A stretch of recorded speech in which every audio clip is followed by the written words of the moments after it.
Chers amis, cher professeur Fourtilla, docteur Chaleur, pharmacien Rader, je veux m'entretenir avec vous et avec les citoyens pour regarder le contexte actuel au niveau de la santé. Personne n'a encore résolu le problème de cette pandémie. Nous sommes confinés, nous sommes privés de nos libertés. Eh bien, nous allons essayer de voir de quelle manière on peut arranger les choses grâce aux documents que je vous présente sous forme de vidéo. Pardon.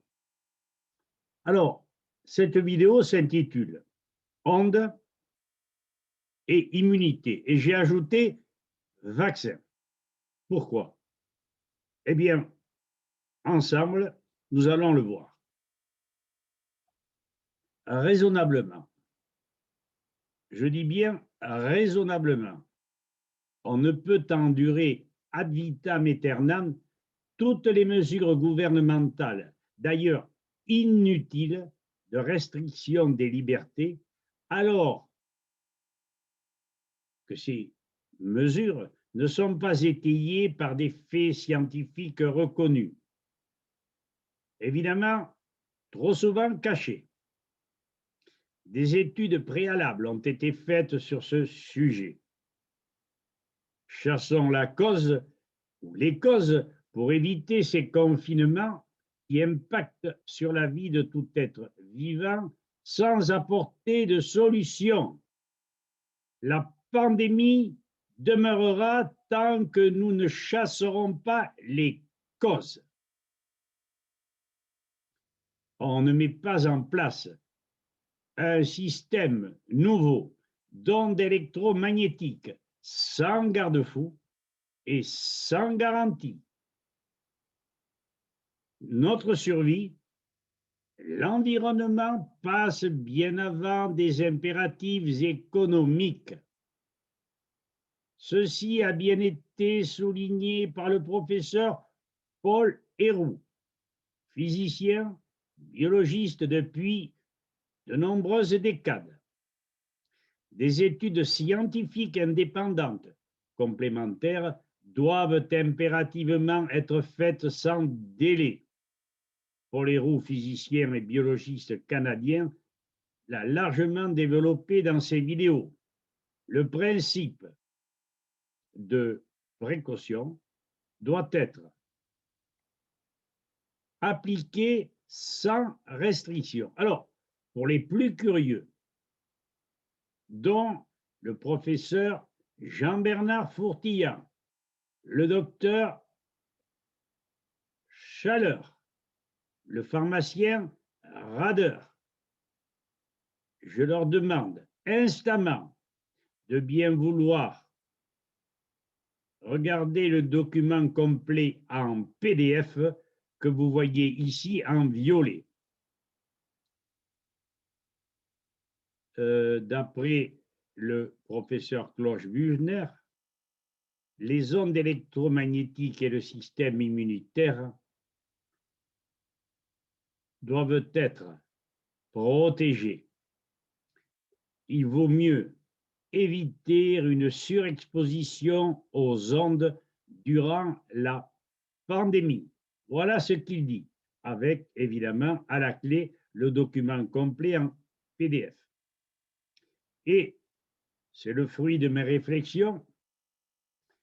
La pandémie actuelle a pris naissance dans la ville chinoise de Wuhan, qui a été l'une des premières villes au monde à être équipée des 3 bandes de fréquences pour le nouveau standard de téléphonie mobile et qui est donc exposée à un niveau de radiation élevé. Est-ce une coïncidence? Le professeur Büchner, membre du Parlement européen pour le Parti écologique démocratique, ODP, dit ceci. Il peut être exclu avec certitude que le virus corona ait été causé par les rayonnements non ionisants émis par la téléphonie mobile. Et moi, j'ajoute, si les virus se propagent pourtant, quel serait le facteur amplificateur neutralisant le système immunitaire? Eh bien, je réponds sans trop de crainte de me tromper, ne serait-ce point les vaccins qui ont été employés lors de l'établissement de ces ondes électromagnétiques à Wuhan. Et pourquoi les a-t-on vaccinés? Alors, il est bien dit dans ce que dit Buchner, mais il est prouvé que la propagation des virus est favorisée par ces rayonnements. Alors, on peut se poser des questions. Il peut être exclu que le virus corona ait été causé par les rayonnements, mais il est prouvé que la propagation du virus est favorisée par ces rayonnements. Donc, la question que je pose au niveau des vaccins n'est pas une question sotte. En intensifiant, ajoute Buchner, les rayonnements ambiants, on risquerait donc de favoriser la pandémie, d'autant que les défenses immunitaires ont été largement diminuées, vraisemblablement à cause des vaccins. Je n'en suis pas sûr, c'est vrai, mais encore faudrait-il que ce soit vérifié. Avant même la crise sanitaire de début 2020, l'effet des rayonnements non ionisants sur le système immunitaire avait été étudié. Les résultats semblaient initialement contradictoires. Cependant, on s'est vite aperçu que les contradictions pouvaient être facilement expliquées. Les rayonnements sur du court terme stimulent le système immunitaire, alors que les rayonnements sur du long terme l'inhibent. On sait en particulier pour les virus comment ces radiations favorisent leur propagation et affaiblissent l'effet du système immunitaire. Les ondes électromagnétiques ouvrent les canaux calciques, voltage dépendant, VGCC, ce qui favorise la réplication des virus, mais dans un contexte tout à fait particulier. Et je remets en doute, ou tout au moins je mets en accusation, à tort peut-être, les vaccins. Cela a même été confirmé expérimentalement pour un autre coronavirus, un proche parent du coronavirus actuel. Cela ouvre même la possibilité d'une thérapie avec des médicaments qui bloquent ces canaux calciques. Des études cliniques ont été menées, notamment dans le cas de la pneumonie, qui démontrent que cette méthode permet de guérir à un stade précoce. Alors moi, je ne comprends pas comment va-t-on aller jusqu'à envisager de guérir à un stade précoce alors que l'on pourrait neutraliser préalablement toutes les ondes électromagnétiques par des études concertées, indépendantes et évidemment scientifiques. Le professeur Buchner recommande de réduire autant que possible l'exposition à ces rayonnements, c'est-à-dire de passer de téléphones sans fil, de Wi-Fi, de Bluetooth, de compteurs intelligents et de passer les téléphones mobiles en mode avion. Oui, vraiment, mais à condition que les études soient faites pour diminuer les conséquences de toutes ces ondes électromagnétiques. Je répète, le professeur Paul Héroux l'a bien démontré dans ses vidéos. Et pour vous montrer que le document en PDF existe, je vais vous le montrer tout de suite. vous avez ici, je vais l'agrandir, le document en PDF, ondes électromagnétiques et système immunitaire.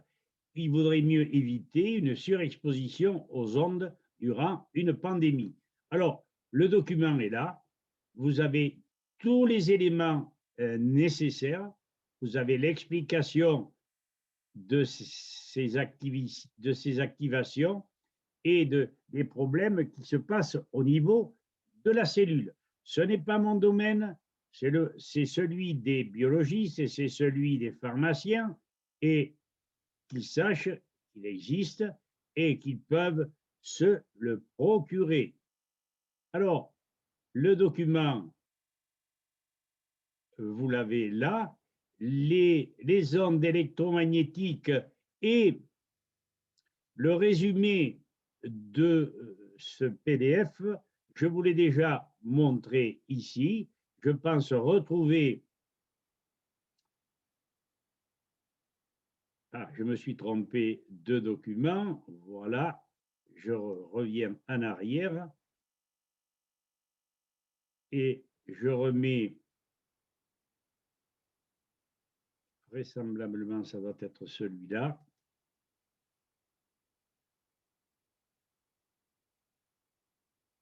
Oui, le voici. Vous avez le document complet en PDF ici. Je le surligne. Vous l'avez donc en bleu foncé. Prenez-en note. Lisez-le.